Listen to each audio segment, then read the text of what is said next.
All right, I'm going to go ahead and call this regular meeting of Wednesday, May 22, 2024, of the Camarillo City Council to order. May I have a roll call, please? Councilmember Martinez Bravo. Here. Councilmember Santangelo. Here. Councilmember Tennyson. Here. Vice Mayor Kildee. Here. And Mayor Tremblay. Here. The record will reflect the council is going to go into closed session on 2 items. Madam City Attorney, could you lead us into that conversation? Yes, we have 2 items listed on the agenda. One for existing litigation, which is the OPV Coalition versus Fox Canyon GMA matter. And the second matter is anticipated litigation under 54956.9D2. We have 1 potential case. And if there's any reportable action, I will make that report. Thank you. We will now adjourn into closed session and return at 5 o'clock.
Okay, I'd like to call to order the Camarillo Board of Library Trustees regular meeting for Wednesday, May 22nd, 2024. And we did roll call already, so let the record reflect that all council members and directors are present. And would Mayor Tremblay please lead us in the flag salute? It would be my pleasure. Would you please all join me in the Pledge of Allegiance? I pledge allegiance to the flag of the United States of America and to the republic for which it stands, one nation, under God, indivisible, with liberty and justice for all. Thank you, Mayor. And at this point, we're doing general public comments for anyone who wishes to, actually, we're going to the approval of the agenda first. Is everyone okay with the agenda or any changes? Okay, seeing none, we will now move to general public comments. So this is the time for the public to address the library board specifically. Is there anyone who wishes to address the library board? Okay, seeing no one, we will move to the consent calendar. Can we get a motion and a second for that? Move the approval. Second. Okay, and can we get a roll call vote? Trustee Kildee? Yes. Trustee Santangelo? Yes. Trustee Tremblay? Yes. President Pro Tem Tennyson? Yes. And President Martinez Bravo? Yes. And we will now move on to our discussion items. Do we have any updates from the library activity? Good afternoon, Madam President and fellow library trustees. Camarillo Public Library is gearing up for our busiest time of the year. Starting on June 15th, we will launch our summer reading program with the theme Summer Reading Adventure. From June 15th to August 15th, we will have incentives for children, teens, and adults to read independently. Family programs will occur every Thursday afternoon to provide entertainment for those who are looking for a no-cost solution and a place to stay cool. Teens and adults will also have programming tailored to them this summer, and we encourage everyone to participate. We anticipate many people coming to the library this summer to engage in learning opportunities while also finding social connections. All programming events will be listed on our online event calendar and in our newsletters. This year, the library was awarded $4,096 in state funds to support programming at summer meal sites.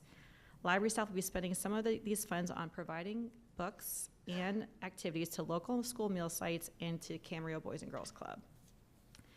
June is Pride Month, and the library will hosting P. Flag Ventura, who will give a presentation titled How to Build Meaningful Allyship with LGBTQ+ community on June 6th. In addition, our Russell Fisher Business Collection Coordinator is inviting an expert from Diversity Collective who will lead a friendly discussion on LGBTQ+ leadership in the workplace. The discussion will be on June 20th. And that concludes my report. I wish you a happy Memorial Day, and I'm happy to address any questions. Thank you so much, Mandy. Are there any questions from the board? Okay, thank you so much. And we will now move on to board and staff comments. Do we have any comments from anyone? Okay, seeing none, I actually just have one comment. And Mandy? Sorry, one comment, a positive comment. I was able to attend the multicultural event, Community Connections or Camarillo Connections here on Sunday, and I just really wanted to give a huge shout out. The library did a fantastic job. I know Chantel Limon was also here. And for the community, for those who were not able to attend, there was a series of dances and performances from people representing all over the world. There was a Tahitian dance show, Bollywood, East to West Asian event, and Ballet Folklorico. And it was so much fun. I brought my daughter, and I just think you're doing a fantastic job. So thank you. Thank you. All right. With no more comments, I will go ahead and adjourn the meeting of the Library Board. And I will call to order this meeting of the Camarillo Sanitary District. Let the record reflect that all council members are present. Are there any public comments? Nobody would like to address the sanitary district? Okay, then we'll move on to the consent calendar. Move consent. I'll second. I have a motion and a second. Can we have a roll call vote, please? Director Kildee? Yes. Director Martinez Bravo? Yes. Director Tremblay? Yes. Secretary Tennyson, Yes. and Chair Santangelo. Yes. Okay, we have no discussion items, so that brings us to board and staff member comments or reports. Does anybody wish to share anything? Seeing none, I will adjourn the Camarillo Sanitary District. All right, we'll reconvene this regular meeting of the Camarillo City Council. Call to order. Let the record reflect that all council members are here. There are no amendments to the agenda that I'm aware of, so we will now immediately go to presentations. And we invite up Mr. Thomas for Wings Over Camarillo, and he's joined by several gentlemen here. Excuse me, Mayor, and the other members of the City Council and the staff, the Camarillo Wings Association would like to present the City of Camarillo with an appreciation plaque for the outstanding service and support that they provided for the Wings Over Camarillo Air Show in 2023. Even though we were short one day because of the hurricane, it was a very successful Saturday. Unfortunately, with Sunday, we did take a slight loss from the revenues, missing a whole day of air show. Appreciate all of the patience you had. We knew that the F-18s were going to be loud, and they were. And I appreciate your patience, and I handled most of the phone calls, so I hope that you didn't have many personal ones. Our air show coming up will be 17 and 18 August. There will be no F-18s doing demonstrations. We might have a couple coming in for static display, but it'll be probably quite a bit quieter air show this year. But we do really appreciate the support on all factors that we have from the city, and we're looking forward to 2024. Thank you very much, Mr. Thomas, and thank you to all of you. Do any of the members of the council have any comments? I just had a couple of quick thank yous. Anybody want to say anything? Councilmember Martinez Bravo. Thank you so much for putting this on every year, and I know the hurricane thing was an interesting experience, but nevertheless, I am so appreciative of what you do and what you bring to Camarillo and to many visitors that come throughout. And I'm also very thankful for your collaborative work with the county and with the shelter, the animal shelter that's there, because I know that has been a concern in the past, and I'm so glad that you are able to work through that. So I look forward to it, and thank you so much for this recognition. I really appreciate that. Councilmember Santangelo. My mic is already on. I wanted to thank you for thanking us. I appreciate the recognition as well. You know I love the air show, and well, you should know by now. And I'm sorry about what happened at the last air show, but I'm looking forward to the next one. Thank you very much for being here. Appreciate it. Do you want to go ahead, Kevin? Oh, yeah, No, I'll close. I'll go, yeah. Thanks for giving that plaque. It means a lot to us, and I've had several conversations, Bill, with the noise issue on various levels and who it affects and who it doesn't. And I appreciate you always being available and working as best you can with this, and I appreciate that. And it's still a work in progress, and I appreciate you and all of you working with us to put on the best show we can for, you know, the most people that really appreciate that. And it's a lot of fun. It's a lot of work for you, and I'm not certainly remiss on how much work it is, not only for you folks, but for your whole crew there. It's a lot of work, so I appreciate that. And a lot of people have a lot of fun there as well, so we'll keep the dialogue and the conversation going, so I appreciate that. Councilmember Tennyson. The mayor's doing a fine job of training me, so rather than be repetitive, I'll say ditto. Thank you. Gee, I want that advice to apply to myself, but I had two very quick observations, Councilmember Tennyson. One is, this is a highly labor-intensive event, and we really appreciate all of you and all of the volunteers who are putting it on. And secondly, there's nothing like walking into the STEM building, into science, technology, engineering building, and watching all of the kids get excited about aviation and aviation science-related matters. I've had the privilege for the last several years of working a rotary booth during Wings Over Camarillo. But I sneak down to when I get off my volunteer duty, my shift. I get down to the STEM building, and what you are doing there is terrific. So now I'm going to try to mind my own admonition and just say ditto to whatever everybody else said. And thank you again for all of your efforts. Thank you all for your comments. Just a quick note, this year our theme is going to be saluting test pilots. And so I've got 4 Grand Marshals, all worldwide recognized test pilots that are going to be there. And we're going to be bringing in test pilots from all over Southern California to people the STEM Pavilion. Part of their free ticket is they got to spend time talking with the kids. So anybody, I would highly recommend a quick trip through the STEM Pavilion. I think it's going to have some really notable people there. I think it's terrific. So thank you very much. And can I just everybody give you a quick round of applause for all the work that you're doing. Thank you.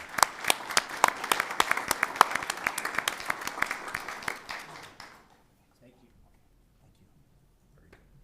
Thank you all. Just so everybody knows, we took a few pictures before the council meeting started. So we did our duty from a picture standpoint. So thank you, everybody. Thank you so much. You can stay. We've got a lot of interesting items on the agenda tonight. You know, if you want to stay, that's fine too. All right. Thank you, guys.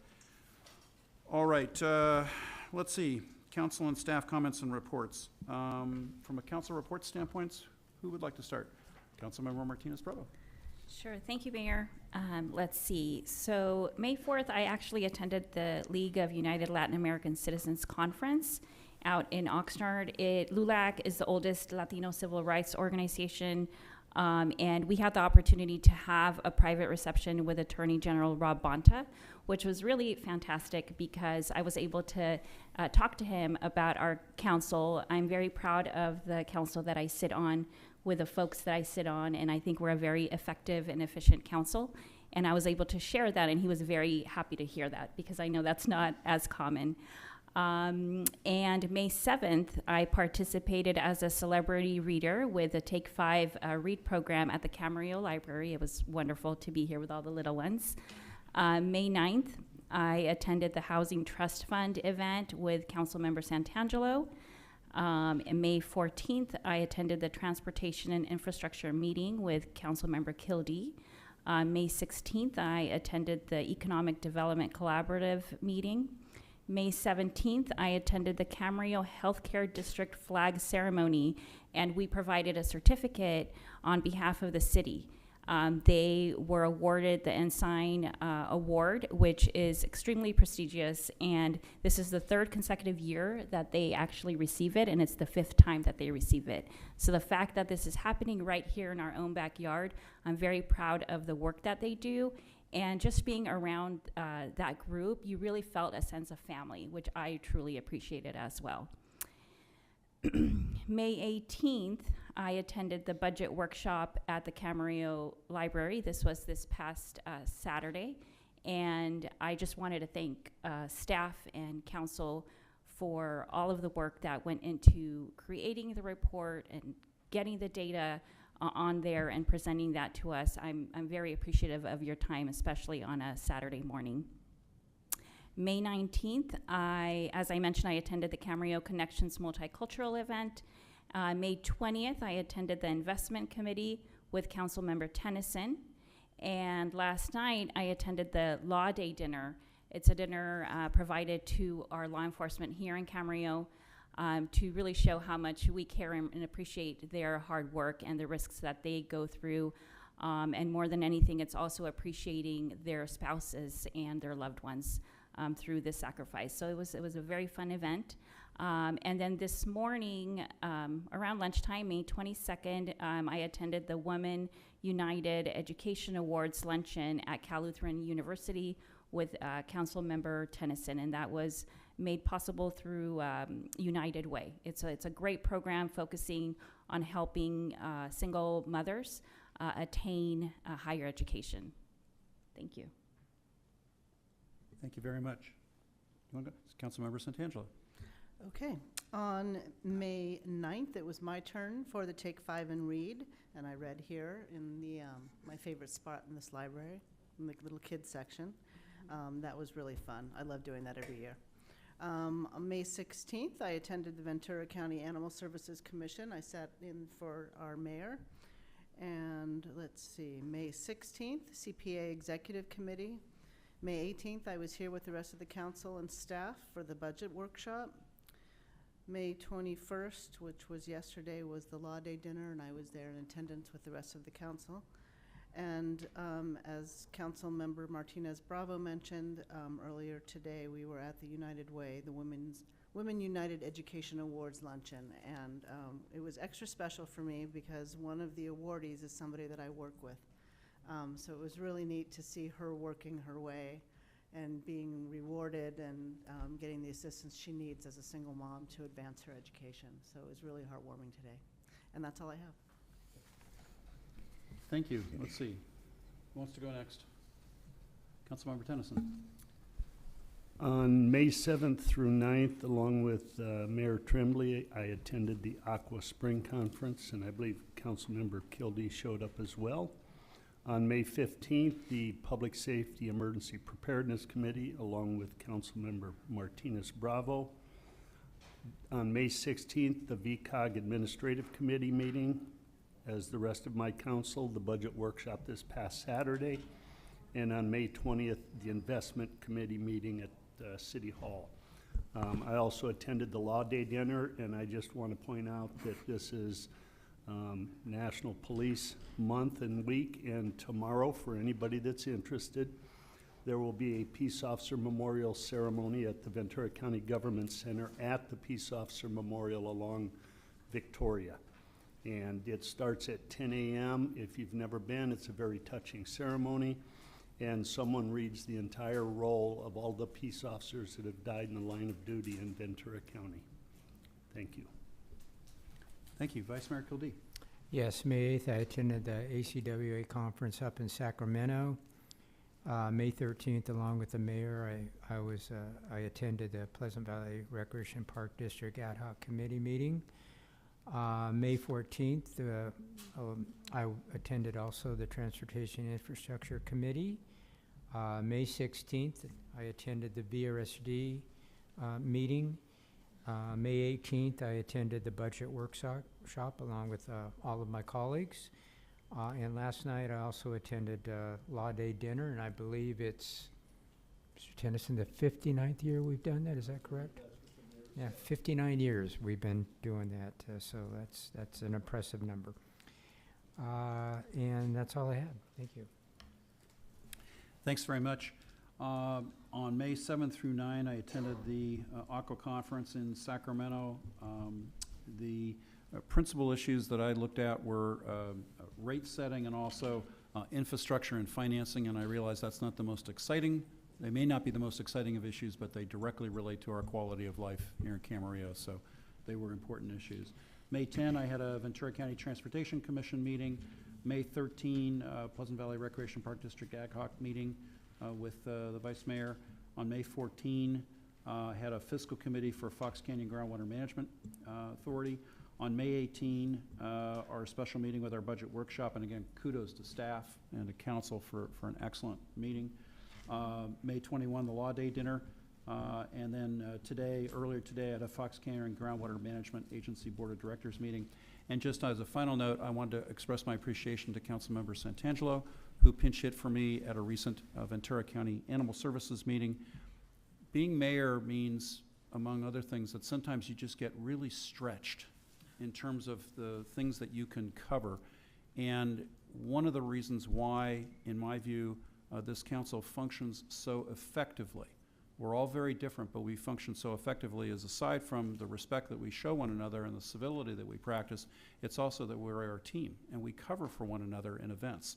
And I'm very appreciative to Susan, Martita, and Kevin and Dave, because we roll up our sleeves and we cover for one another and we get things done.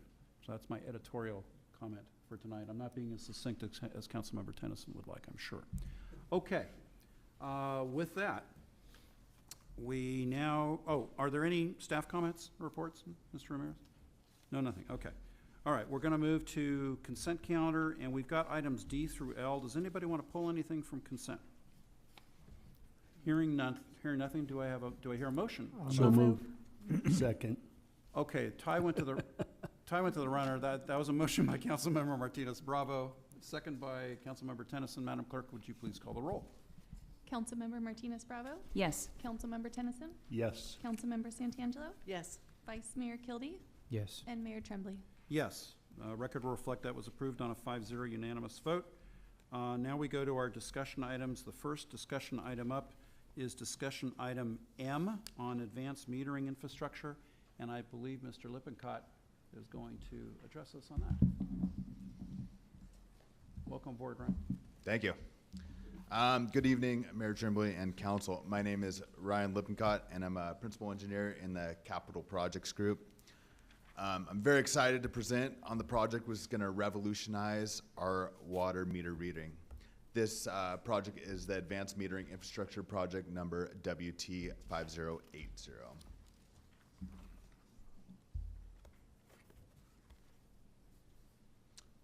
There we go. All right, so this diagram shows you a little bit how AMI works. First, your existing meter is either changed out or retrofitted with the AMI compatible meter, which records and transmits water usage. Second, this data is sent via signal to a collector. That collector then sends the data to the city on regular intervals through the meter data management system. This data can be then made available to customers through an online customer portal. And that data can be used by customers to conserve water and more closely track their usage on their bill.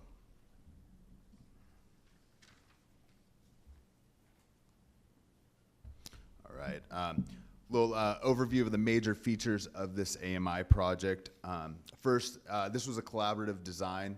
It's been going on for several years, included a pilot study, ended up in the bid documents that were attached to this item. We had many internal coordination meetings with the various departments and internal stakeholders. They all came together and with the teamwork made this happen. Also, our design consultant, we have a MeterSys, which specializes in this kind of work, so they've helped us along on this process and been a huge help. This project includes, first we installed a network infrastructure, and this enables us to do remote reading on our meters. We have about 14,000 plus meters in the system, so all the existing meters, which are older and cannot be retrofit, will be replaced. We have about 2,400 meters that can be retrofit. The rest will be replaced, the meter and the meter box lid. This construction bid was stretched over a 3-year period and separated into a base bid and 2 bid additive alternatives. This was done to spread the costs and minimize impacts on rates. Some of the benefits for the AMI project: advanced distribution system monitoring, which provides more granular data, helping with system planning.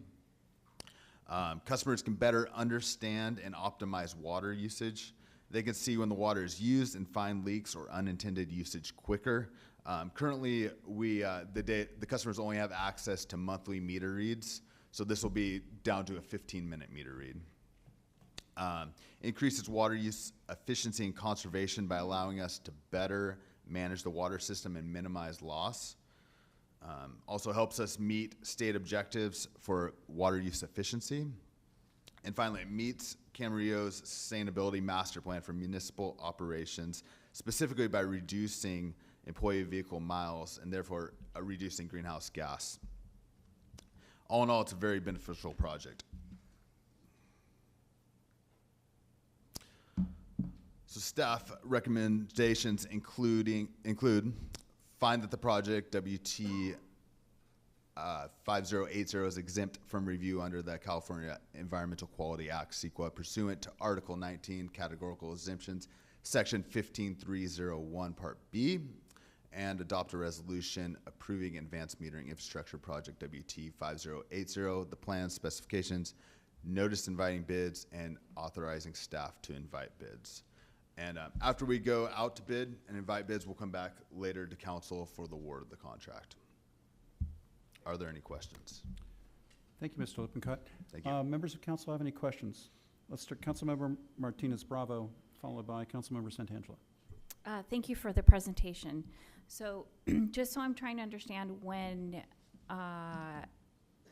customers have access to the online portal, would that include also an app that people can pull up on their phone, or would somebody have to have access to go on a actual computer? So I think an app is possible. We haven't finalized the selection of the customer portal software yet. That'll be coming in the future. Okay. It is a possibility, though. Yes. Okay, thank you. That was my exact question. so Okay. We'll just move on from that. Sounds like an important We're topic. very so app noted. friendly.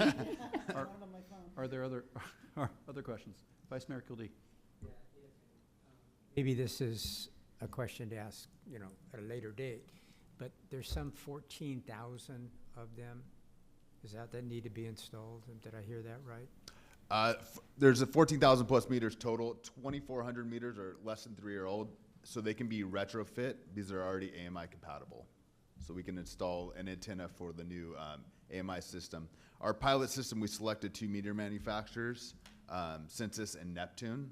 So once we have a final meter manufacturer after bidding, we can retrofit those meters. And will the project, when it gets time to implement it, if it gets approved, will it be phased? Will you do it in phases? Yes, that's correct. It would be over 3 years. Right now, with the bid documents, it's planned that most of the small meters will be done in the first year and moving on to larger meters in the next years. And will there still be a need for meter readers? So their need will be changed. There won't be a need to walk the routes anymore. That'll be, the network will pick up all that data. But there'll be other things that the collection of data. will be Correct. other You have things to that- also manage the network once it's established and manage that data, yes. And any repairs on that, is that for the city to do the repairs, or will that be the contractor that will do that? So we do have a 1-year warranty after it's completed, but after that is the city's infrastructure. So we can enter into maintenance agreements or do with our own forces. And just as curiosity, how long does it take to change out a meter once they get going on it? So actually it's pretty impressive. The meter, that's all they do. They're like a factory. They can do, I think, 15 to 30 minutes to a meter. So. Thank you. Are there any other questions? Any comments? Yeah, Councilmember Santangelo. I'm really excited about this project. I love data, and I think this just increases our ability to collect so much more data and have it readily available at much more, at better intervals. And I also love the fact, the sustainability aspect, the less driving to have to read meters is a really big deal for me. So I fully support this project, and like I said, really excited about it. I have a question. Can I ask one more question before? Yes, go ahead. Hold on a second. Yes, go ahead. Okay. Just because you're here. When they collect the data, because when I go around the city, a lot of times there's broken, watering devices and whatnot. A lot of times that people are using them at night, and, obviously they're not outside at night. Will this be able to get that data quicker to get it repaired? I mean, in other words, will we be on notice exactly where problem areas are? Yes, we could see the leaks. I guess how to answer it. For our own system, are you talking about our own system or a customer's side? Customer's system. So yeah, this is the beauty of this. It really puts the power into the customer. They can set up continuous usage alerts or An alert? Can they set up an alert on this too? Yes, so they'll get an alert that they're continually using water and there could be an issue, and they can identify that faster if there is a leak and fix that. Okay, thank you. Thank you. dear Thanks for member. yielding. Councilmember Martinez Bravo. Thank you. Would you be so kind to go back to the slide that has the benefits? There we go. So I think overall, this is a project that adds some significant benefits to the city of Camarillo and to our residents. I specifically like the sustainability master plan aspect of it and the plan to reduce emissions. I think this is a good headway for the city to go through, and I think that this is an important project to invest in. And I'm comfortable moving staff's recommendations 1 and 2. All right, we have a motion. Let's see if we can get a second, and there may be some more comments on I'll this. Did you second want to call for public comment, if there was any? Yeah, I'm sorry. do that. Can you hold on to Sure. that for a second? Sure. Is there any members of the public who wish to comment on this specific agenda item? All right, hearing none. Councilmember Martinez Bravo, you've got a motion on for both items. Is there a second to that motion? I'll second it. Vice Mayor Kildee, second. Is there any other comments before we vote on this? I had one, and that is that the water seminar last week that Councilmember Tennyson and Vice Mayor Kildee attended, there was a great saying by one of the participants that water is the only industry which asks its customers to purchase less product. But in all seriousness, from an environmental standpoint, a conservation and sustainability standpoint, this is an environmental win-win. So we have a motion and a second. Madam Clerk, please call the roll. Councilmember Martinez Bravo, Yes. Councilmember Santangelo, Yes. Councilmember Tennyson, Yes. Vice Mayor Kildee, Yes. and Mayor Tremblay. Yes. And that matter is approved on a 5-0 vote. Thank you, Mr. Lippincott. All right, we are now on to item N, transit operation and maintenance services. And I believe Mr. Cruz will be addressing us. And I've also, before you start, Sean, if there are members of the public who wish to address the council on this item, I would appreciate if you would fill out a blue comment card and provide it to our city clerk. And then we also have some nonverbal comment cards if you don't wish to speak but want the council to know what your views are on this. And on these nonverbal comment cards, I read them and then pass them down so all the council members will read the nonverbal comments. With that, Mr. Cruz. Good evening, Mayor Tremblay and council members. Again, for the record, Sean Cruz, Public Works Administrator. Tonight is the continuation of City Council's May 6, 2024 meeting when staff first presented a recommendation to award an agreement to RTW Management Incorporated for transit operations and maintenance services. For a quick recap, the city released a request for proposal for transit services on January 4th of 2024. The city received proposals from RTW Management Incorporated and Ventura Transit Services. While RATP, the city's current contractor, did not submit a proposal, the city does have the option of extending their current contract. And then, I should mention too, and interviews took place of RTW and VTS on March 6th. During the May 6th City Council meeting, City Council requested additional information before making a decision, including comparisons of transit services provided by RTW and VTS and information on how both RTW and VTS were evaluated. Staff is returning with this information. A note that staff also presented this information to the city's Transportation and Infrastructure Committee on May 14th, and the committee recommended that staff present this information with the continuation of the transit operations and maintenance contract item to this May 22nd meeting and for further discussions and consideration. These next two slides provide information on a few transit services that both contractors serve. These specific examples were included on RTW and VTS's respective references. For RTW, they had the city of Radford, Virginia, which consists of a deviated fixed route that serves the city and Radford University. This is a federally funded project providing approximately 181,000 trips per year, and they report a fleet of 30 vehicles. The second was the city of Casa Grande, Arizona. They were the selected contractor for a new on-demand service that was awarded in 2023. Also federally funded, the service is projected to provide 40,000 trips utilizing 4 vehicles. The third example was the Maryland Veterans Affairs Medical Center. This service provides fixed route and paratransit services, although limited to VAMC employees, visitors, and veterans. It's operated statewide and provides approximately 77,200 trips per year. For VTS, they provide fixed route service, including a regular fixed route, 4 peak hour routes, 1 seasonal weekend trolley service, and a beach bus program for the city of Calabasas. They operate and maintain the city's 9 vehicles and average 23,000 trips per year. The second example was their dial-a-ride service provided for the city of Malibu. The service is offered with 1 vehicle and averages 55 trips per month.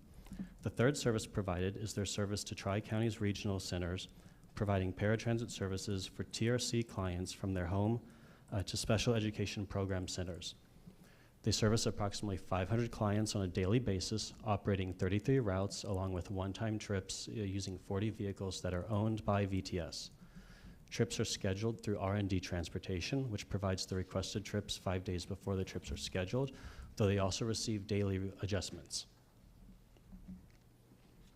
Now, this slide includes additional transportation services provided by RTW and VTS.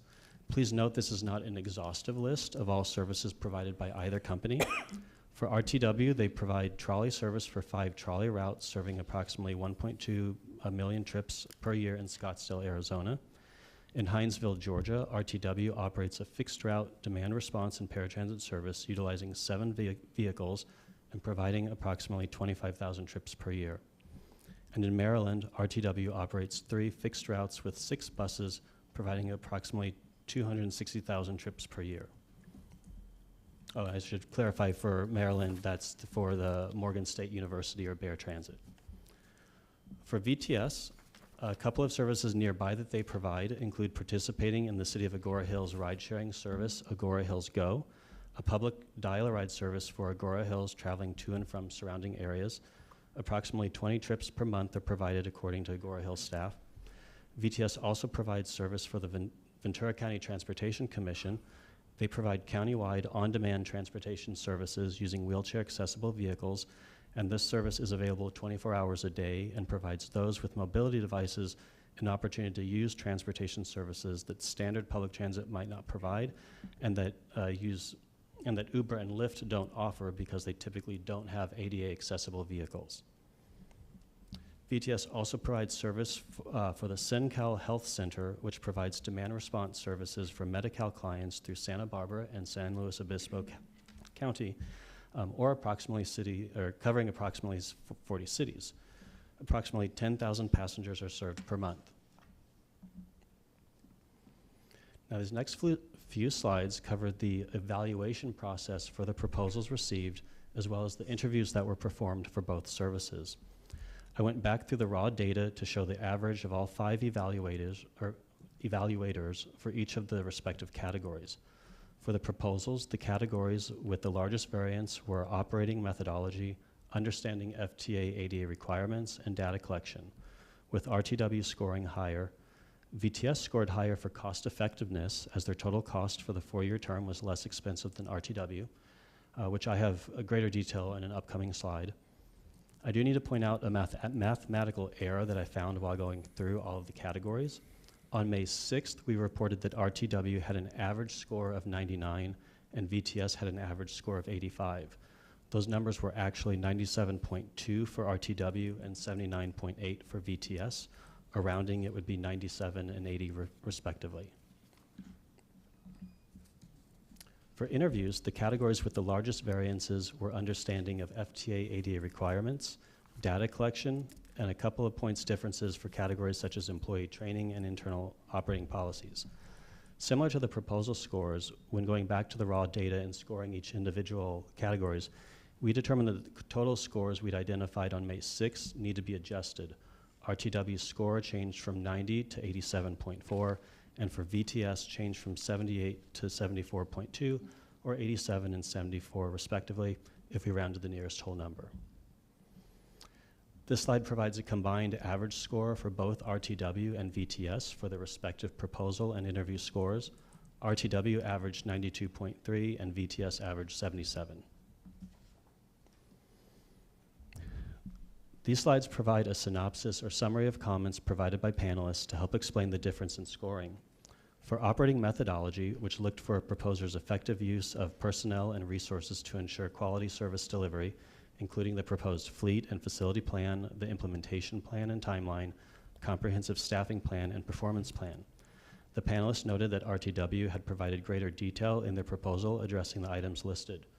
For VTS, a few items listed for the lower score included lack of a timeline, implementation plan, or performance plan.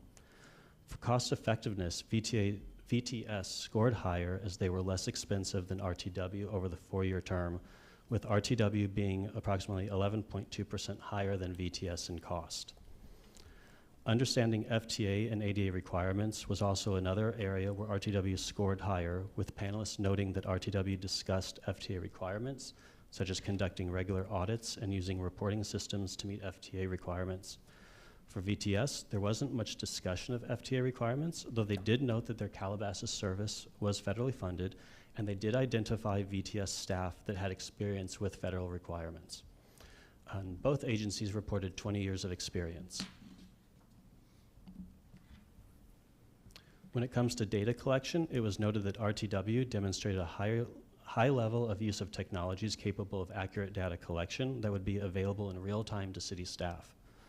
They included information on inventory management and detailed information on how they intended on tracking and monitoring vehicle maintenance. For VTS, it was noted that they used Novus Med, a web-based software for reservations, and dispatchers were also assigning trips manually, and dispatch logs were used to prepare monthly reports. They included a vehicle maintenance schedule, but comments were that there weren't details on software programs used for tracking maintenance records. For the interview comparisons, again, comments were that there was a greater level of information provided by RTW on ensuring FTA compliance, including identifying staff assigned to stay up to date on FTA requirements and routine FTA compliance audits. During the interviews, it was reported that the panelists didn't get many details concerning VTS's experience with FTA and ADA requirements. For ability to perform required work, RTW and VTS scored pretty close on average. It was noted that RTW's service would be focused on Camarillo area transit only, as would be their only transit contract. For VTS, they would be managing several agencies out of the same call center. For data collection, the panelists noted RTW's demonstration of the use of high-level technologies capable of providing accurate data collection with real-time information that can be conveyed to city staff. I do need to note a change here that for the T&I committee, I did mistakenly title this section Internal Operating Policies. I caught that when I was reviewing my work on this. So there were details provided. I just wanted to note that because for T&I, they had the slides, they may just see a difference from there, but the comments are still remain the same. There were details provided about RTW's maintenance monitoring and tracking software programs. For VTS, there wasn't as much discussion during the interview process. This is a new slide that wasn't included in the T&I committee presentation. It provides a couple of additional categories that were scored as part of the interview process. For employee training, it was noted that both operators had an extensive training program. For internal operating policies, RTW appeared to demonstrate to be an organized, methodical operator. For VTS, there didn't appear to be much discussion of their internal policies. Now, I do want to summarize that the RFP included information about the scoring criteria for both proposals and interviews to help guide potential proposals on what the city and the panelists would be looking for when it would score. A proposer may indeed have additional relevant experience that the city is looking for. However, the scoring is based on the panelists' understanding of both proposers' capabilities as they were presented through the respective proposal and interview. And I did remember I wanted to bring up, just for historical purposes or the past history, since the May 6th meeting, RTW has identified a site in Camarillo as a potential site, as their proposed base of operations. So for staff's recommendation is for the City Council to find the agreement for transit operations and maintenance services is exempt from review under California Environmental Quality Act pursuant to Section 15061B3 and 15301 of the CEQA guidelines, and authorize the city manager to execute agreement number 2024-28 with RTW Management Incorporated for transit operations and maintenance services for a 4-year term for an amount not to exceed $11,866,219 or reject all proposals and direct staff to work with RATP to extend the term as permitted under this current agreement and return with an amendment. This concludes my report. I'm happy to answer any questions that City Council may have. Thank you very much, Sean. Before I turn to the council members for comment, just want to let you know, I will ask council members, will direct any questions to staff. Then I will ask for public comments, and then it'll come back to council for a determination. Councilmember Tennyson, I know you've got some nonverbal comment cards that are down there. Can you pass those back to me so I can pass them on to the other council members so that they can review them? Thank you. Questions from council members? Mr. Kildee. Yeah. Ryan, the interview panel, I'm not asking for any names or anything, but they were not totally constructed from Camarillo City employees. They were also brought in some outside experts in the field. Correct. We had one of our panelists was from the City of Thousand Oaks in their transit division, and then another panelist was from the Ventura County Transportation Commission, also a staff member who oversees their VCTC's public transit services. Okay. That's all I have. Thank you. Councilmember Martinez Bravo. Thank you, Mayor. And surprisingly, I only have one question too. For references, were you able to look into references? And if so, are you able to share positive, negative? What was your impression of both, since we were comparing both? So yes, we did check references for both contractors in particular. From May 6th, we did reference checks for VTS. I think what I'll do is, based upon the comments that we didn't receive any comments that changes staff's recommendation from May 6th.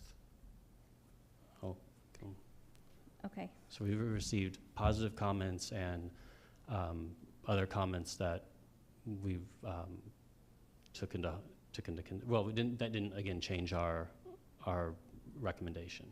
Okay. So just so I understand correctly, you received positive and negative comments, and based on those comments, it solidified your recommendation. Correct. Okay, thank you. Okay. I don't have any questions at this point. I know I've got multiple speaker cards, and I believe the city clerk is going to hand me some more speaker cards. So what I'd like to do is, at this point, call for public speakers. I want to remind you, we've got a clock going, that each of you will have, thank you, Christy, will have 3 minutes to speak. That's the maximum amount of time. And when the 3 minutes is over, unless you've concluded, I'll have to ask you to complete your remarks. We don't allow speakers to yield time to one another, so you're all on your own. And with that, we will go ahead and start, and thank you to all of you for being here this evening. The first speaker card I have is for Sandy. I do not have a last name. That's you. Thank you. Thank you. I wasn't expecting to be first up. Lucky me.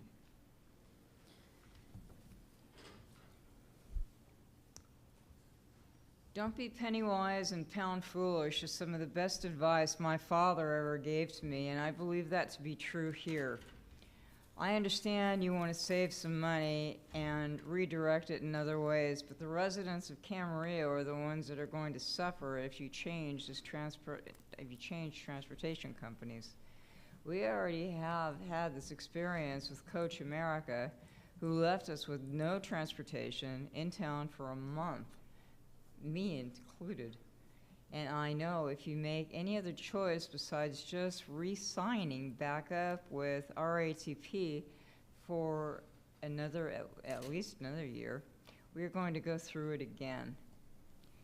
We already have extra revenue coming in from the new hotel, from the new Costco, new restaurants, and of course the outlets.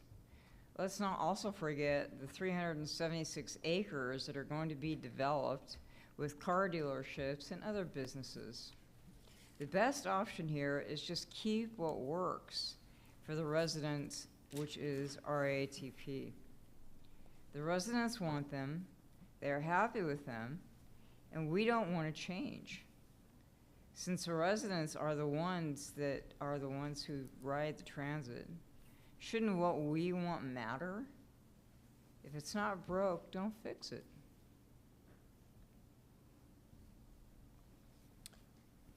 Thank you. Thank you. Our next speaker is Mike Birch. Good evening, Mr. Mayor, members of the council. Mike Birch, Vice President of Operations from RATP Dev. Thank you for having me back again. We've sent a couple letters to the council and to the city. I wanted to just highlight some of those things. So our last presentation, we talked about the comparison between the RFP submissions and RATP devs, and what you saw in your presentation was not an apples to apples comparison. What we were asked to submit for a 1-year option price, we had different amounts of revenue hours, and it certainly wasn't an offer for a 4-year extension. So we went back after the last council meeting, and we reconfigured that. And I mentioned in the last time I was here that we're a volume-based business, so when we have more years, our pricing gets better. So we've resubmitted pricing for a 4-year option. To match the volume, the service volume that the RFP has. And obviously, we were asked to provide our option year pricing before the RFP went out. So we didn't have the ability to know, what the city was going to ask for in the revenue hours, which has a dramatic effect on the pricing. So our new pricing that we've submitted is now under it's under the not to exceed amount it's being recommended. Our new 4-year total is just under 11 million, and we've submitted those exact figures. And I would just again like to just call out what we do well. We're an international company. We have 40 locations here in the United States, 6 here in California alone. This particular location is one of our top performers in our entire network. And some of those highlights are we haven't had an employee injury in over 2 years, not one reported injury. We haven't had an at-fault accident using the city's equipment in over a year.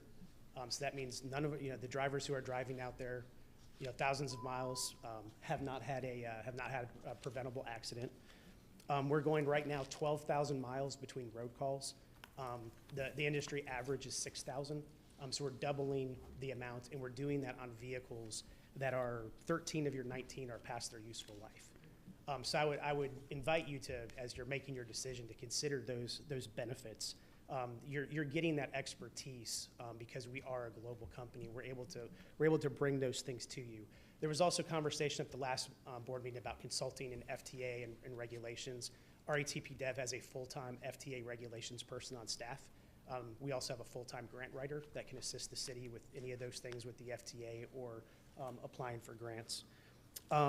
I would just leave you with, we're here, we're local, we've been doing the job here really, really well. Our performance is one of the strongest we have in our nation, and our price is now competitive once you measure it against what the RFP pieces were. Thank you. Thank you very much. Thank you. The next speaker is, oh goodness, Bobby Babayan. And I apologize for mispronouncing your last name, I think. Babayan? Yes, Babayan. You did very well. Thank you. Thank you. Thank you. Good evening, Honorable Mayor, council members, and distinguished guests. My name is Bobby Babayan, and I am here today as a part owner and manager of Ventura Transit System. Starting from the college days, for the last 43 years, I devoted my life to transportation, and I have dedicated, as to just making sure that Ventura Transit has a deep roots in this community, having been founded right here in Camarillo for over 20 years ago. Our headquarters have always been and will remain to be in this wonderful city. Ventura Transit currently has over 300 employees. Many of them, they reside in Camarillo. This not only provides local employment, but also ensures that our staff has strong understanding of the community's needs and values. A local operator like us offers unparalleled familiarity with the area, fostering effective communication and exceptional service for our residents. I stand before you to express our total commitment to fulfilling this Camarillo area transit contract. We have submitted the lowest cost bid and have a solid track record of never requesting cost increases once the contract is in place. This demonstrates our dedication to maintaining fiscal responsibility and delivering on our promises without burdening the city with unexpected expenses. I would like to invite you to visit our facilities, our property, to see for yourself our state-of-the-art call center and the facility. We are incredibly proud of the business we have built, which is designed to enhance our efficiency and service quality. Your staff has reached out to our existing contracts who have provided their recommendation, reaffirming our capability and reliability. We understand that the unique needs of our community and our local presence ensures that we can address any issues promptly and personally. Being entirely local, we are also able to use our full resources in times of emergencies, as we have done in the past with wildfires and floods. Thank you for your consideration of our proposal. We are eager for the opportunity to serve our own community and demonstrate the highest standards of the service and commitment that Ventura Transit knows for. We look forward to. Thank you, sir. Thank you so much. Thank you. Thank you very much. Apologize for interrupting. We're at the 3-minute mark. Thank you. Thank you. All right. Our next speaker is David Becerra.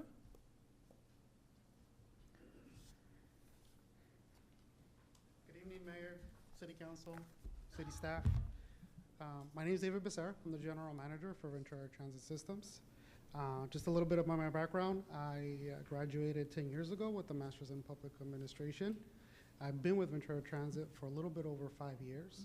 I manage all their general operations. That includes their call center staff, their vehicles, and all the transportation needs. Prior to that, I was the compliance manager for GoCo's health plan. That's how I actually came to know here. It's unfortunate that GoCo's health plan is not one of the ones that was pointed out.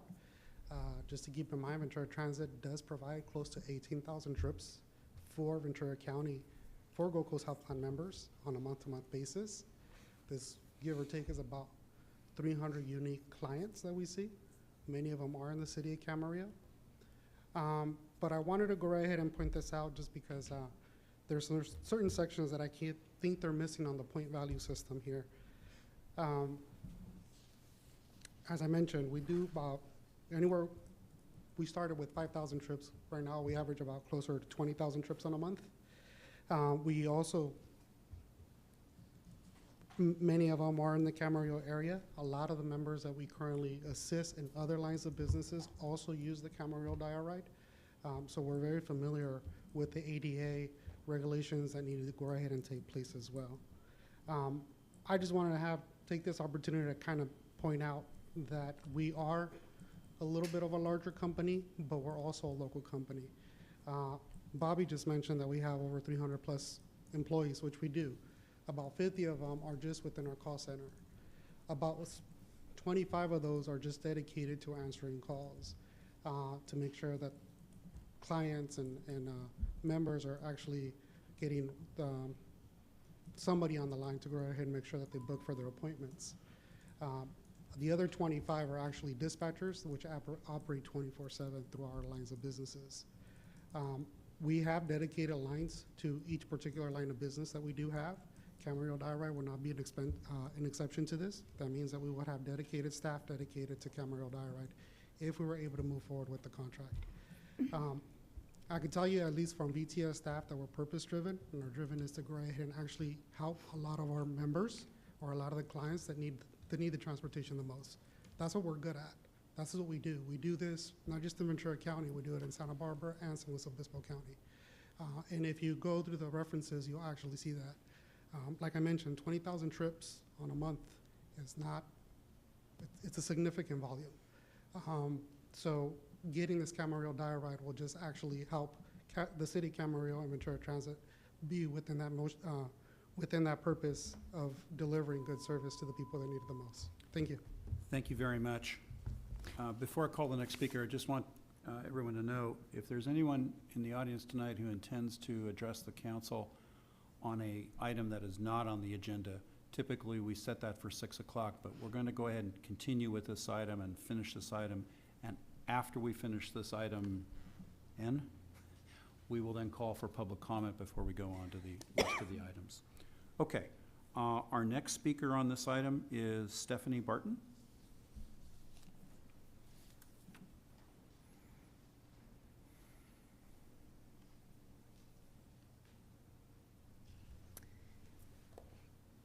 Good evening, Mayor and member councils. My name is Stephanie Barton, and I am here with you today representing Novus Med Software on behalf of Ventura Transit System. VTS has flown me in from the East Coast to speak with you today about Novus Med's experience on FTA reporting and review your concerns regarding their ability to meet these FTA requirements. I know accurate FTA reporting is important to you. As many of you may or may not know, Novus Med was created from the industry-leading software brought forth by Trapeze Group. Trapeze Group was founded in 1990 and set the industry standard for FTA reporting to the National Transit Database. With Novus Med being created from Trapeze software, you can be assured VTS will meet all FTA requirements. Novus Med comes from a publicly traded company. That means your data will be secure as well as accurate. Novus Med is the industry leader with tools and functionality that no other software company has. These tools are required by transit agencies in 2024 to support the infrastructure of your city as well as the vulnerable populations we serve. Novus Med supports all of the listed reports on page 18 of your RFP, as well as vehicle maintenance. You can be confident all of these reports will be accurate, on time, and will meet all FTA requirements set forth in the contract. Now, I also know your transportation is a baby to the city. And with that said, I understand a positive rider experience is extremely important. VTS is dedicated to constantly improving service by tracking feedback for city review. VTS can customize the service for your vulnerable population based on their individual need, all of which is tracked and reported on. In section 175, you highlight performance measures and an incentive program with on-time performance as one of your requirements. I can confidently say that your on-time performance requirements will only be met by a local company who understands your community, your geographical nuances, and what it takes to properly service your city. I give you my assurance VTS will be able to meet all of the FTA requirements as well as surpass the expectations of the residents. Thank you very much. Our next speaker is Sarah Pontecchi. I don't know if I pronounced that correctly. I think it's thank you. Thank you. Good evening, Honorable Mayor and City Council. Thank you for the opportunity again to address this important matter of the Camarillo Dial-A-Ride Award. My name is Sarah Pontecchi, and I'm here on behalf of Ventura Transit System. Since 2004, Ventura Transit has been a proud local provider of transportation services here in Camarillo. We not only own property in this community, but also contribute significantly to the local economy by paying both local and property taxes. The majority of our staff is comprised of local residents, underscoring our deep-rooted commitment to this area. While RATP may not originally be from Ventura County or from Camarillo, they have established a presence by acquiring Roadrunner, a company with strong ties to the community. However, it's important to note that Ventura County's transportation market is relatively small. Introducing a third transportation company by bringing in RTW poses a significant risk of diluting the already limited contracts available, potentially destabilizing the local market to the point where it's no longer financially viable for one of the existing transportation providers to continue operating. We've seen this happen in other areas, and the effects become devastating when the newcomer is not able to fulfill their commitment, leaving a huge gap in resources to the city. We've heard in the past in these meetings about the community's desire to support local businesses and to create local opportunities. This contract award should be no exception. Moreover, awarding this contract to an out-of-state company with minimal geographic knowledge of our area brings a level of risk that should not be overlooked. VTS's extensive local experience and intimate understanding of Camarillo's unique transportation needs make us an extremely reliable choice for this contract. VTS's ties to the community are highly valuable. Our local knowledge, our long-standing relationships, and our commitment to the betterment of Camarillo should be significant factors in your decision. We ask that you keep the dial-a-ride contract with a local provider, ensuring that we continue to support and enhance our community together. Thank you for considering this request. We look forward to the opportunity to serve in Camarillo with the dedication and excellence that this great city has come to expect from us. Thank you for your time and consideration. Thank you very much. Our next speaker is Dominic Perez. Honorable Mayor, honorable council members, my name is Dominic Perez, and I work. Mr. Perez, could you bring that microphone just a little bit closer? Sorry. Now we Is can that hear you better? better. Yeah. Thank Do you. I start over, or anyway? Thank you for having me tonight. I work for RATP, and I am the current general manager for the Camarillo Area Transit Contract. I've had the privilege of serving the Camarillo community for 12 years now, and it has been a pleasure. Many people were concerned about RATP not being a local company in the last city council meeting, and rest assured, we are running this service locally. Roadrunner was the company providing this service when RATP acquired them. And after we acquired them, people would think RATP would have flown out people from Texas to start taking over the company and completely dismantling the Camarillo team with their own. But that wasn't the case at all. We currently have 0 employees who transferred from Texas or any other state working at our facility. The local team never left, and we've continued providing service to the people of Camarillo the entire time. So after RATP took over, what changed? Our quality of service. Before RATP, we did a good job, but now we are outstanding. For the last year, we have provided on-time performance above 97%, which is phenomenal in this industry. And I won't directly repeat what Mr. Birch already said about the 2 years with no employee injuries, but that is incredible in this industry as well. With wheelchair securement, you have to get on your knees and come up again, and you do that several times a day on hard decks, and we've made changes to the service to make sure that we protect our employees, and it shows with no employee injuries for the past 2 years. And of course, the no at-fault accidents for a year.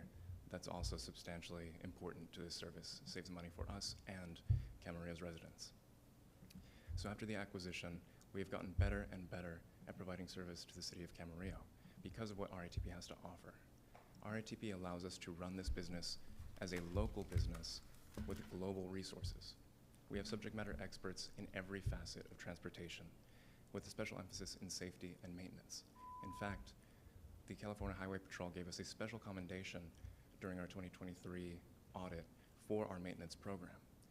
That commendation is not given out lightly, and we earned that by paying special attention to the unique needs of Camarillo's aging fleet. We understand that the service we provide is a reflection of you, because you chose us the last time the Camarillo Area Transit Contract went out to bid in 2020, and we respect that and we honor that. So RATP has great pride in this service and is proud to provide service for the city of Camarillo, and we hope that the city decides to continue to invest in the safety of its residents and the quality of its public transportation service by selecting RATP once again. Thank you very much for your time, and I'm happy to answer any questions you may have. Thank you very much. Charles Sandlin is our next speaker. And as Mr. Sandlin comes to the microphone, if there is anybody else in the audience who wishes to address the council on this matter, this would be a good time to give a speaker card to the city clerk. Thank you. Mr. Sandlin. Good evening, Honorable Mayor and Honorable Council members. How are you guys doing? It's a pleasure to be up here speaking with you again a couple weeks later. I think this is truly a decision about risk for the City Council and the City of Camarillo. You have a risk of an unknown commodity coming into the state of California to be able to operate a service as an anchor contract for the City of Camarillo.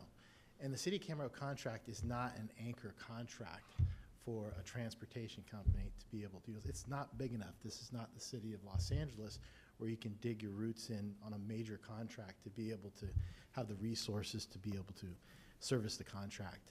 The reward of saving some money is not worth the risk. And when you talk about risk, risk is my business now. I sell risk mitigation, which is insurance.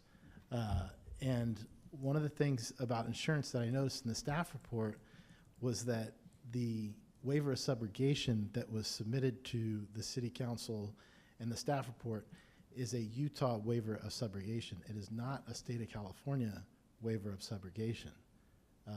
The endorsements that I saw do not state California anywhere in there. There's not a California address. And so as an insurance professional, I would look at that. I would get questioned on that. Where is this policy going to cover me in the state of California? Nowhere in the contract of that insurance that's submitted to you is written that this insurance serves the state of California. You have a certificate of insurance that does list the City of Camarillo that a person like me could fill out, but endorsements come from the carrier. It's the carrier's contract to be able to provide that risk, risk mitigation that somebody buys. And so I just wanted you to look at that. And my experience with transportation contracts, if I submitted an insurance certificate when I was bidding on a contract and it was incomplete, I would be excluded from that bid. That's just standard practice in the industry. You know, I just think that you got something good going right now. Why mess it up? This contract's going to take more than the next 30 days to transition.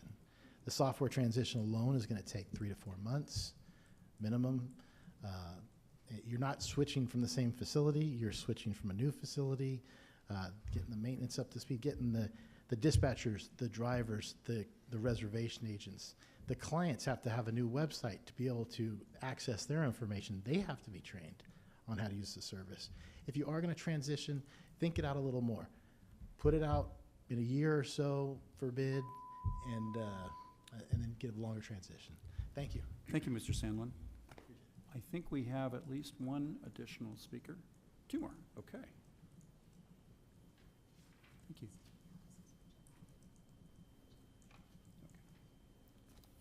All right, our next speaker is, George Groats? Sure, I can go last. I turned my card in last. No, it's fine. I've got you up now. I think I mispronounced your last name, and I apologize. No, that's correct, Goats. My name is George Goats. I'm with RTW Management. It's a pleasure to address you, Mayor, City Council, and staff. Mr. Groats, could you bring that microphone just a little bit closer? Or use your best school. Is that better? That's better. Great, Thank you so much. Thanks, Appreciate Mayor. it. So glad to be here, happy to answer any questions, and that's mostly the purpose of my coming up today. I want to address a couple things. Mr. Charles mentioned risk. That's something we hear often. So in our situation, we operate nationally. We have insurance. It functions nationally.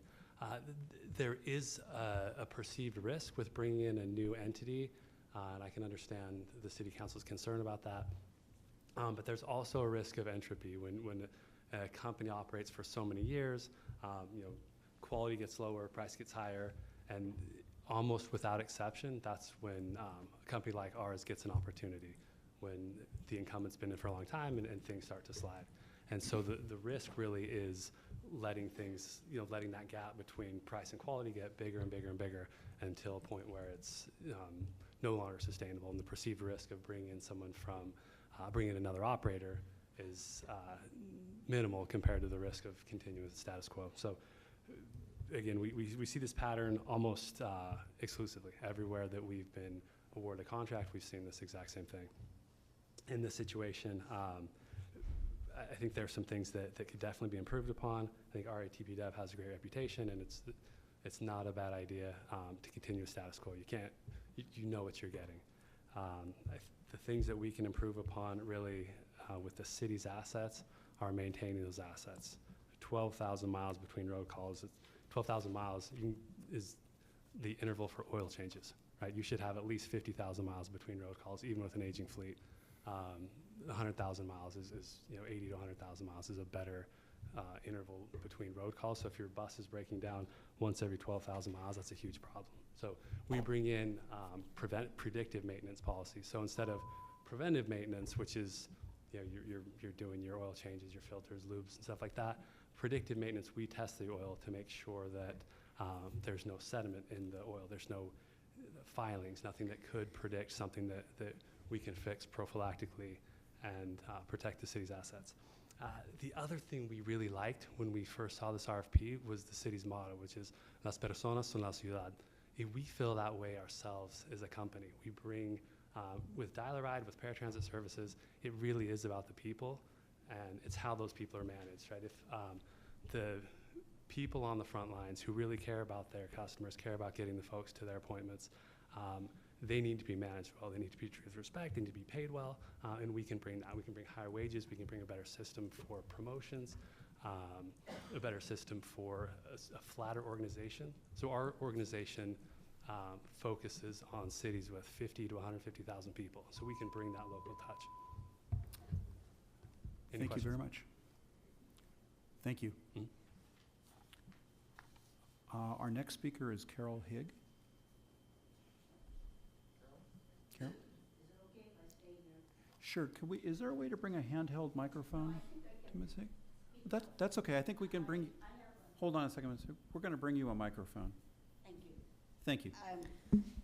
I'm here to represent CAT, or Roadrunner.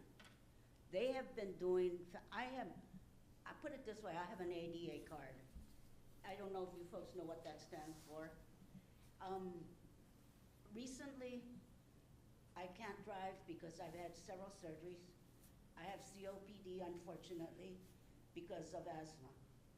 I have, where the doctor told me I have the worst case of asthma, but with CAT, I can go to Thousand Oaks, Oxnard with transportation. They'll take me, I was looking at all this.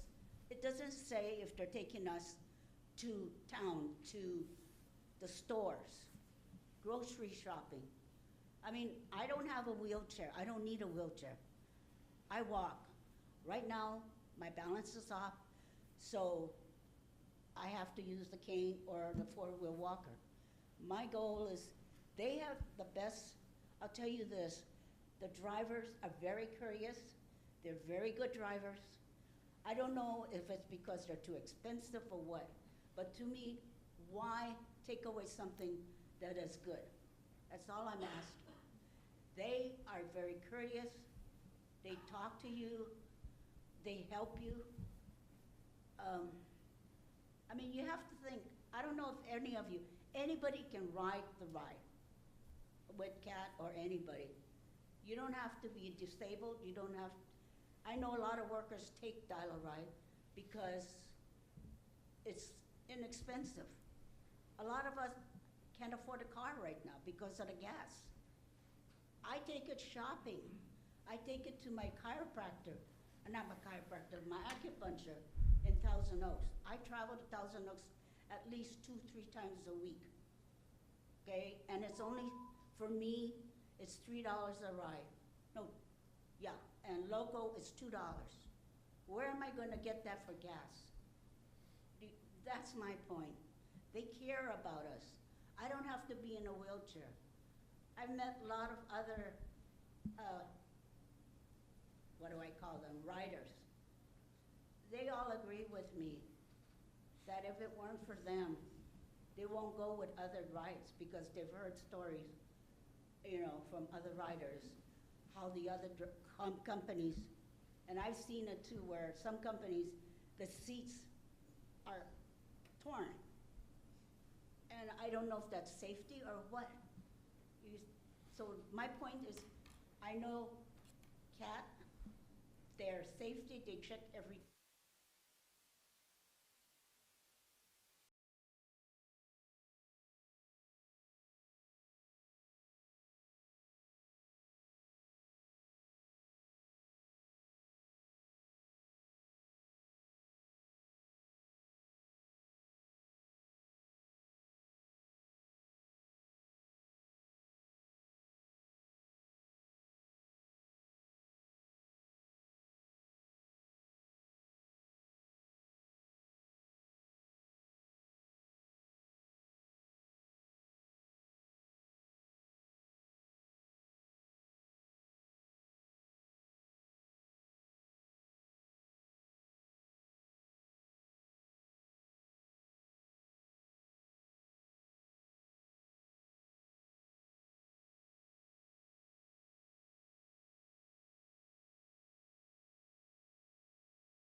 facts. We can base some things on emotion, but when I'm making a decision here on council, I have that responsibility to members of our public to do my homework and to really study what is in front of me. If we look at the staff report, and I asked staff to print one of these, I don't like to print many things, but I did ask staff to print the report. We look at table 1, which is the proposal evaluation. And a question that I had at the last meeting was trying to understand the different variables that came to the 5-person proposal review committee. And I also think it was extremely important to have outside folks who evaluated this. As mentioned, we had a person from the City of Thousand Oaks Transit and another person that was connected to or had experience with VCTC, Ventura County Transportation. So the fact that we're not just looking at this data from just internally, we did get experts in the field in our county as well. I think that is a very good point. In addition, I know that we obviously as a city we have to look at cost. That variable is already embedded in the evaluation. The cost is not something that is just randomly taken out. So we know that variable was already provided with possible points 25, RTW received 20.8, and VTS 21.2. If we look at the page 5 of the report, we also just see the cumulative combined evaluation scores from the presentation, interview evaluation, and also the proposal evaluation. And in that, and I really appreciate staff coming back and indicating where there was a slight error. It did not change the outcomes. And with that, we have the final score of a 92.3 and 77, which I guess if we were to rate from an A to a C, it would be RTW at an A and VTS at a C. I did ask, as you know, about references. I think, talking to people is also extremely important. And so the fact that the references only solidified staff's recommendation, I'm a lot more comfortable with that decision. So I think at this point, I am personally much more confident in moving forward with staff's recommendations, which would be to authorize the city manager to execute agreement with RTW for transit operations and maintenance services for a 4-year term for an amount not to exceed that 11 million and some. And the last thing that I will say is at the last council meeting, I think I had a headache by the end. There was a lot of discussion. And this is something that I do take very seriously because I want to be able to do a good job to truly represent what's in the best interest of everyone in the community. And what I really appreciated too was that RTW at the very end just came up to every single one of us and shook our hands and thanked us. And I know that this is a lot of time that goes into what we do, and I just wanted to thank you for that. Thank you. Thank you. Who'd like to go next? Councilmember Tennyson. I just want to say that the staff report provided at this meeting was a lot more detailed and comprehensive. And as Councilmember Martinez-Bravo said, it makes me feel extremely comfortable and confident that the process that city staff engaged in was very fair and thorough. If I'd had this staff report 2 weeks ago, we probably wouldn't be here again tonight discussing the same item. So like Councilmember Martinez-Bravo, everything she said, looking at all of the evaluations and the comprehensive evaluations, the combined averages, I'm comfortable with staff's recommendation as well. Councilmember Santangelo. I agree with a lot of what Councilmember Martinez Bravo said, so thank you for being so articulate.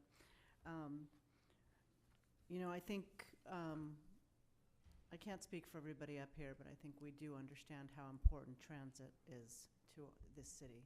And so I do take this decision very seriously. I wish RATP, I think I said this at the last meeting, but I wish they would have gone through the RFP process. That would have allowed us to give us a more even way of weighing them, but comparing them to each other. So I wish that would have happened. Last meeting, I also said that I trust in the staff's process. I still do, and I really appreciated this staff report that was, as Councilmember Tennyson said, much more detailed. And I really, you know, anytime you do evaluations, when you're interviewing a person or a company, you've got to find some way to make it objective so that you can compare them. And so I really appreciate that our staff took the time to set up a panel that consisted of people outside of our city as well, and tried to really make it as objective as possible. And then it's up to us to trust in that process, and I do trust in that process. So I would be supporting RTW. Vice Mayor Kildee.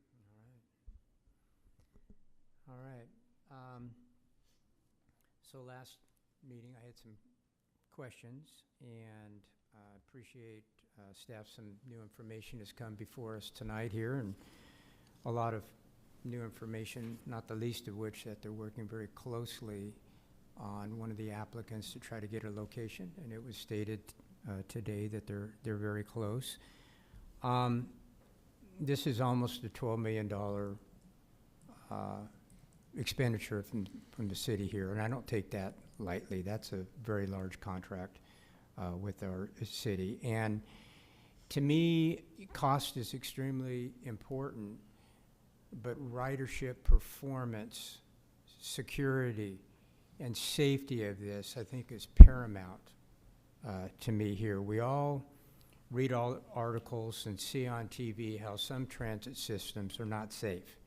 And I'm going to tell you that will not happen in Camarillo to the best of our ability up here, at least from one council member here. That is paramount here, that we have a safe system. And the reason why I asked that question about who constitute the panel, I wanted to make sure that it was not just city related here, that we had outside experts, and I was assured that we do. And if you look, and this has already been talked in a large proportion by my other colleagues up here about Table 1, the proposal evaluation, and RTW, even though they were somewhat amended, still scores very high here. And I'm going to put a lot of onus on the staff that they will obviously be very cognizant of what we're potentially doing here tonight with the contract, that they will run the contract to the best of their abilities here, because we can't miss on this. This has got to be done right. It has to be done right here. And a lot of information has been before us today that was not here in the last meeting here. And I also talked about the termination clauses for several of our contracts, but this one in particular, it's a 30-day termination clause, and then for convenience, there's a 60-day termination clause. So if in fact that the operator cannot operate this to the level, we do have some safeguards on this. I'm going to put my thoughts that they'll be able to operate this, and if they don't, this council is committed to working that out extremely quickly. We always have in the past, and I have no reason to believe that we won't do it in the future. As far as going out for another request for proposal, I don't think there's a lot of other companies out there that can do this, because this is a relatively large contract, but it's not that large where there's a lot of extra dollars there that can be, it's a very tight contract, and I understand that. So having said all that, listening to all the discussion, well, thank everybody for up here, spending time, and they're busy to come up here and address us on that. We take everybody super serious on this. So with that, I can support what the staff proposal on this one is. So first of all, thank you to everybody who's offered comments tonight, and thank you for your thoughtfulness in pointing out to us what we should be evaluating. The additional information that was put out by staff in this May 22 report is very helpful. Continuity of service delivery is very important, but RATP, for whatever reason, made a business decision not to propose and not to engage in the RFP process.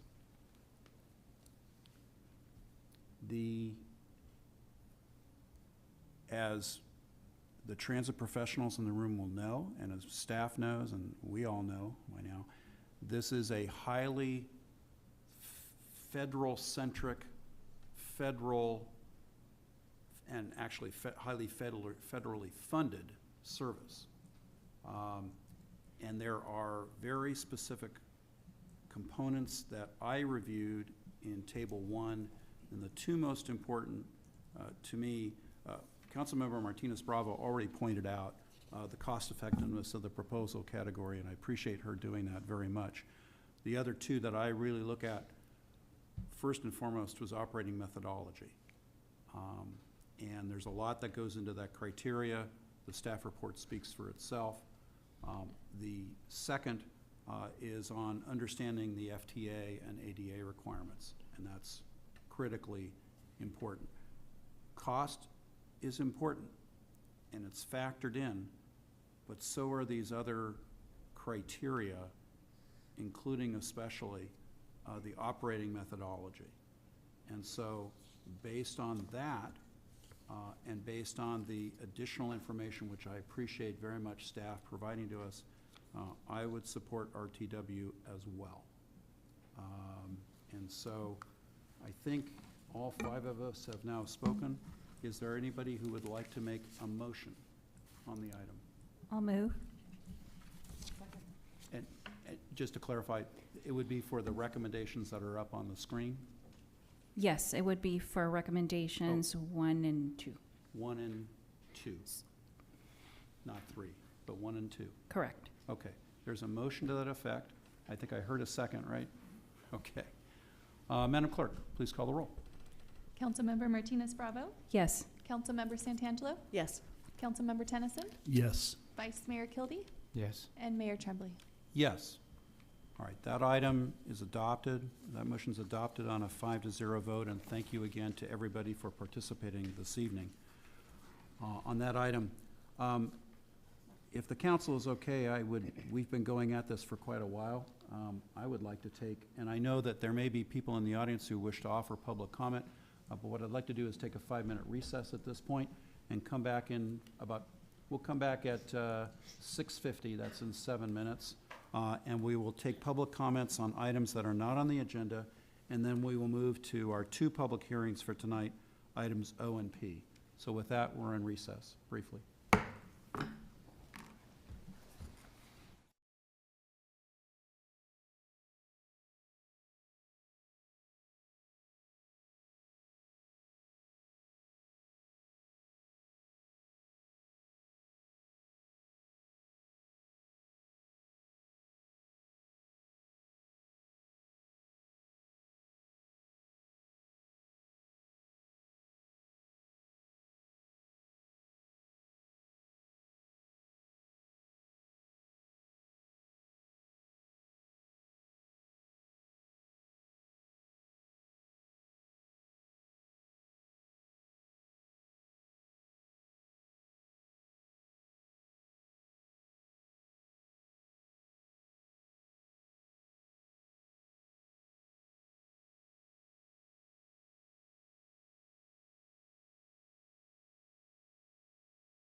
Going to go ahead and reconvene the council meeting. It's now time, before we go to public hearing items O and P, it's time for any members of the public who wish to address the council on non-agenda items. It's time to come forward, and we appreciate your patience because we know that it's well past the 6 p.m. hour for general public comments. I have one speaker card, and it's for Jordan Van Zandt. I tend to talk fast when I don't have my little cannabis in me, so I'm sorry. But I'm off the bottle and I'm straight. Yes, I've already talked to Mr. Kildee, Vice Mayor. It's a pleasure to meet you. Finally, Mayor, I had some trouble tracking down who you were all weekend. I sincerely walked into City Hall going, I just want to speak to the Mayor about revitalizing the Paseo Shopping Center and opening the movie theater. And there was a guy, I've already spoken to Mr. Kildee in a calm fashion about the city website has a mayor that's about a couple years shy of me, and I don't know who he is, but he's on the website saying he's the mayor. I only found out you were the mayor, so I'm glad I came down and got to meet everybody. I had trouble tracking you guys down. I didn't know where to find you to talk just simply about a little business proposal. So it kind of alerted me, kind of scared me a little bit. I was like, I'll run for mayor. I don't know where my mayor is. I don't want to run for mayor. Now that I've heard you guys speak, now I know, I see your faces and you heard the comments, everything's great, I'm fine. But I got a little riled up, because I just wanted to I've been here 41 years. I live down the street from City Hall. I live down the street from the Paseo Center. I can walk there. I just wanted to get involved somehow. I've got a little scratch. That's what I refer to it as because it's the design of the devil. I'm sorry. It's just not, money is just not an object to me. I just have no interest in it. I just simply want to bring the town back a little bit, rewind it to the early 90s, open up that theater, get some comedy in there, some real comics that live locally down the street, an hour away in Malibu. I can get them.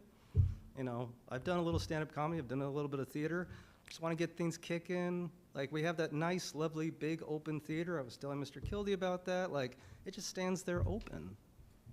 Okay. And I feel like a stand-up comedian right now. It's they have timing too. So you're just okay, let me get it all out here. Let me be a little funny. Let's get some smile. I'm not as too serious of a person. I love you all individually.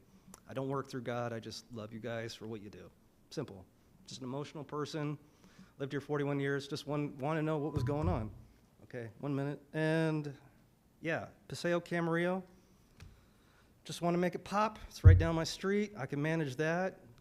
You already have an honorary mayor. I would throw Mr. Kildee's name in there too. He's a legend in this town, period. So just the question, do you guys want all your positions, or do you want me to come in and be the next generation? Are we ready for that, or are you good to go? Just a general question, because I've got all the energy in the world. I'm off sauce. I'm, how many months? December 11th. I don't really count because I just look at bottles and just go, I don't want that. I'm just ready to go. I have a little bit of cannabis. I want to bring at least one dispensary in town, Safeport. There's one in Ventura. There's one right outside Oxnard next to Gold Coast Church.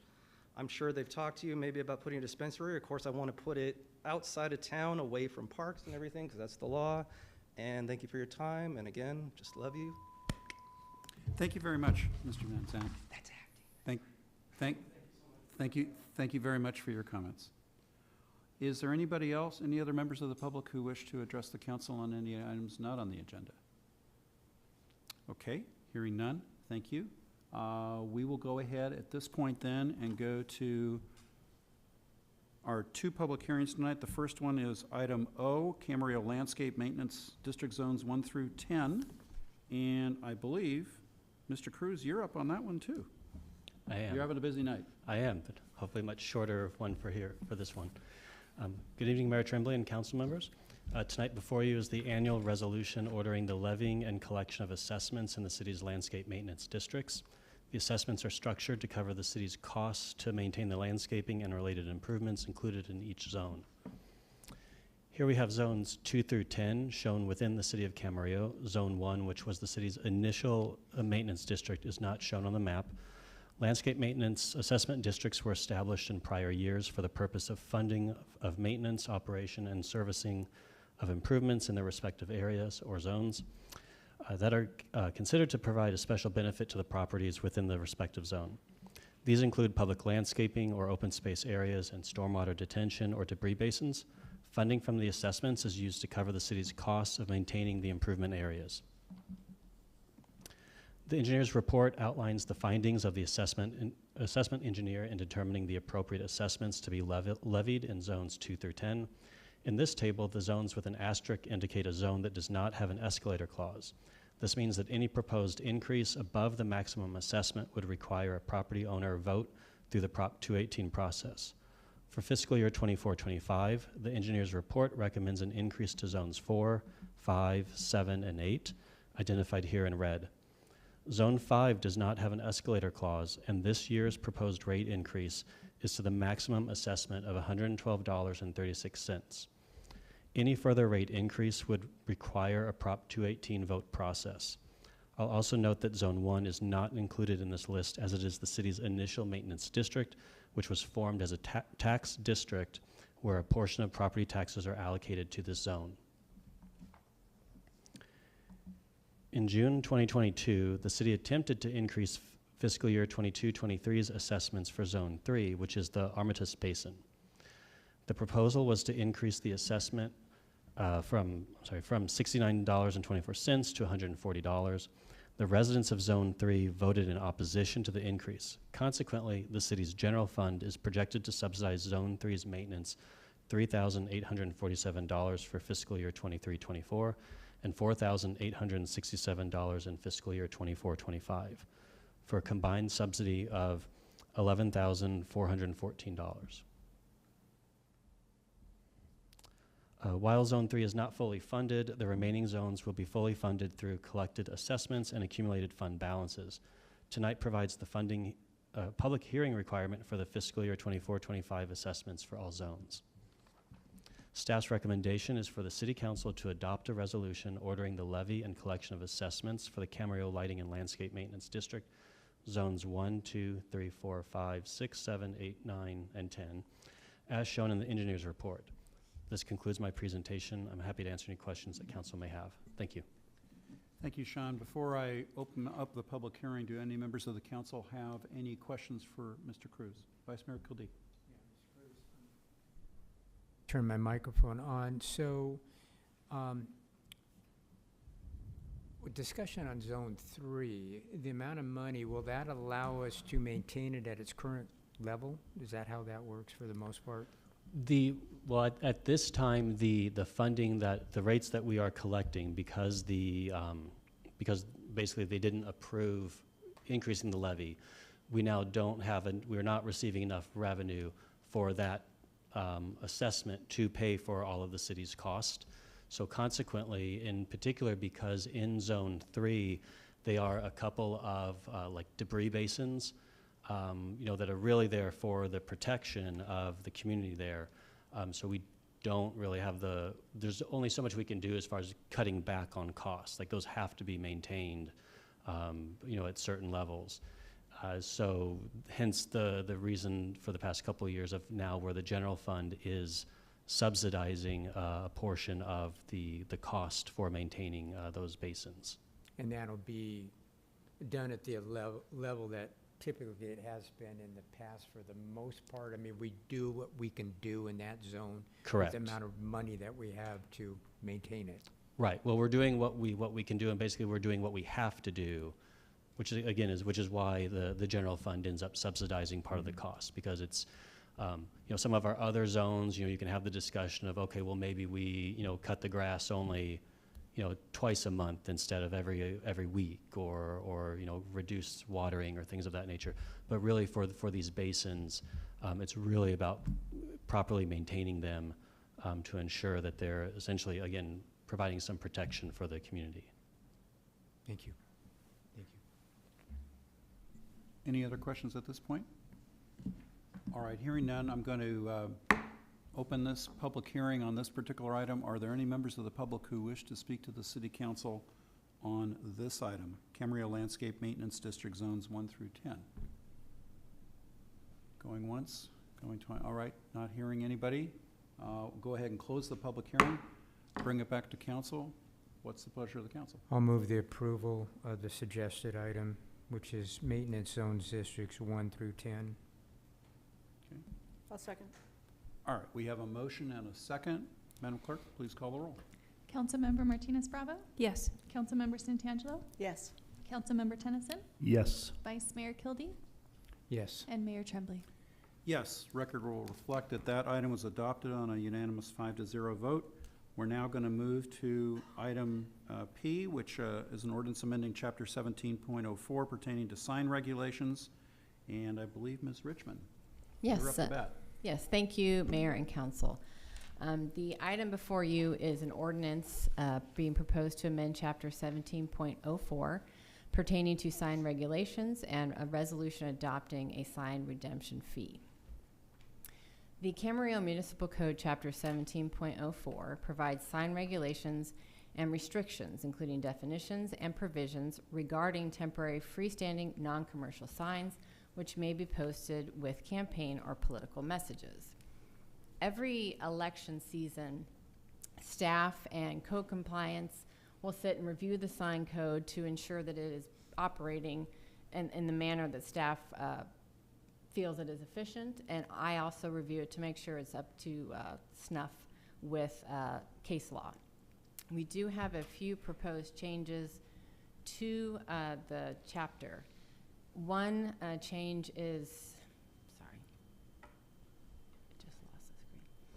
Adds the word bicycle to the definition of freestanding sign and mobile sign, and adds a new definition for political sign. There are some updates to the section and to section B, adding political signs as a definition. The major difference is we're going to be adding a sign redemption process, and code compliance can answer some of those questions. I apologize, I just got a text that was a little upsetting. I apologize. My son had an injury and I just got an upsetting message, but give me a moment. No, I'll be Would you okay. like to take a quick break? No, I'll be okay. I can get through this. I'll deal with it after. So again, what the redemption process is going to provide for is that currently, if you place a sign in the public right-of-way, staff will collect that sign and store it, and then you can come and retrieve it, and there's no charge to the candidate or the owner of the sign.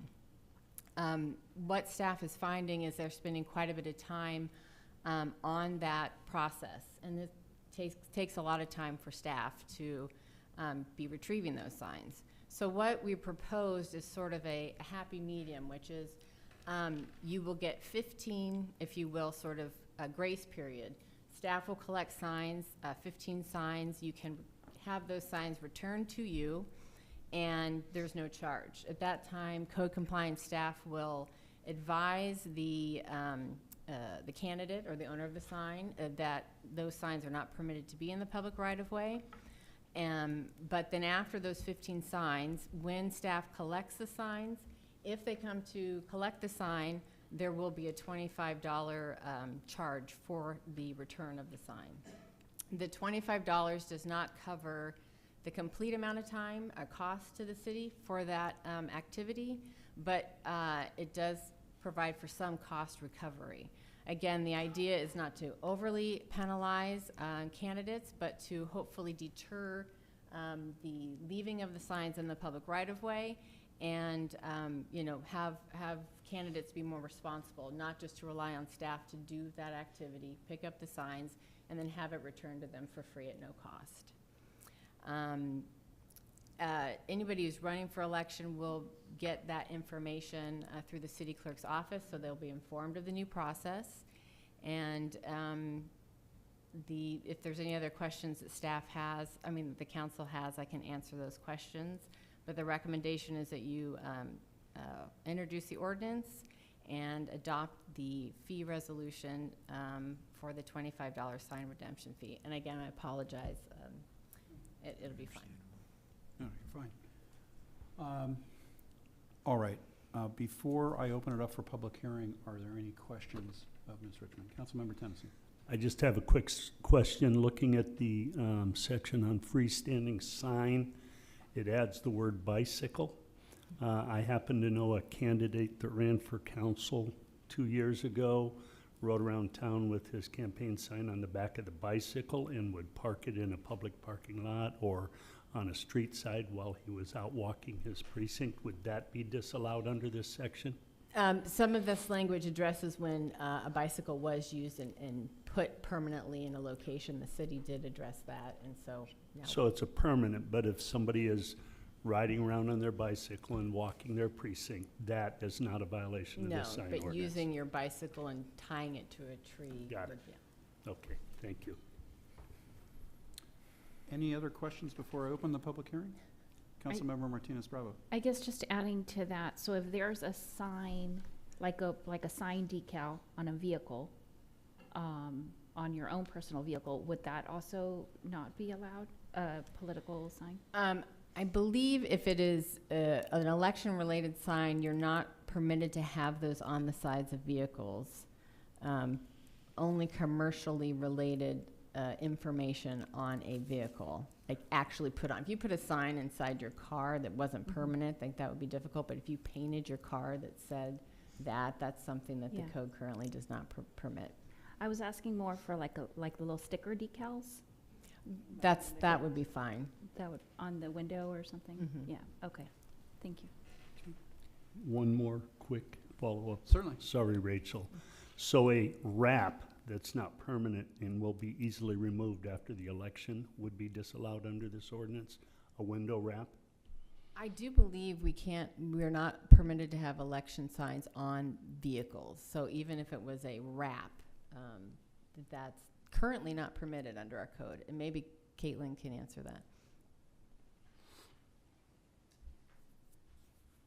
To answer that question specifically, we primarily respond to campaign signs on a complaint basis. Historically, we have not had a complaint specific to a vehicle being wrapped, for instance, or a decal on the back of a vehicle. The intent is so if you have like a semi-truck, for instance, and you are parking that next to, say, like the Welcome to the City of Camarillo, that would be something that we would address in the letter of law versus the spirit of the law. But did that answer your question? I think so. Thank you. Anybody, any other questions? All right, let me open it up for public hearing. Are there any members of the public who wish to address the City Council on this item? Hearing none, I'll close the public hearing, bring it back to council. What's the pleasure of the council? I'll move approval. Second. The staff recommendation? Yes. Okay, I'm sorry. And there was a second on that. Madam Clerk, please call the roll. Councilmember Martinez Bravo? Yes. Councilmember Santangelo? Yes. Councilmember Tennyson? Yes. Vice Mayor Kildee? Yes. And Mayor Tremblay? Yes. And that item is reflected as adopted on a unanimous 5-0 vote. I believe that is, do we have any closed session report? There was no reportable action. Thank you. No report allowed? Okay, on that basis then, we are adjourned at 7:09 PM.